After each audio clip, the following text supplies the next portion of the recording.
আসসালামু আলাইকুম গাইস, আশা করি সকলতেই ভালো আছেন। আলহামদুলিল্লাহ, আল্লাহর রহমতে আমিও অনেক ভালো আছি। চলে আসলাম নিউ ব্লগ ভিডিও নিয়ে। আর যে শীতটি ঠান্ডা পড়ছে আমাদের এলাকায়, যদি এই শীতের মধ্যে, এই কনকনে শীতের মধ্যে যদি আমরা ঝালমুড়ি না খাই তাহলে মনে হয় আমাদের যেন শীতটাই কাটবে না।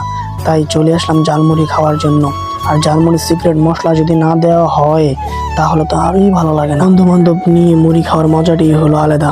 বন্ধু বান্ধব মিলেতে অনেকে অনেক পার্টি দেন, যেমন বিরিয়ানি, খিচুড়ি ইত্যাদি নানা রকম খাবারই তো খান, কিন্তু এই ঝালমুড়িটা যদি না খান তাহলে বুঝবেন না ঝালমুড়ির কি মজা। অনেকেই বলতে পারেন যে বন্ধু বান্ধব শুধু খেলে আমারই না ভাই, আমার বন্ধু বান্ধব না, আপনাদের বন্ধু বান্ধব আছে, কিন্তু হয়তো আমাদের বন্ধু বান্ধবের মতন আপনারা সবসময় একত্র হতে পারেন না। আর একত্র না হতে পারলে তো বুঝবেন না যে এর মজা কি। আর যারা যারা একত্র হয়েছেন তারা বুঝেন যে বন্ধু বান্ধব মিলে এখানে খাওয়া দাওয়া, পার্টি দেওয়ার কি মজা, কি আনন্দ, কি উল্লাস।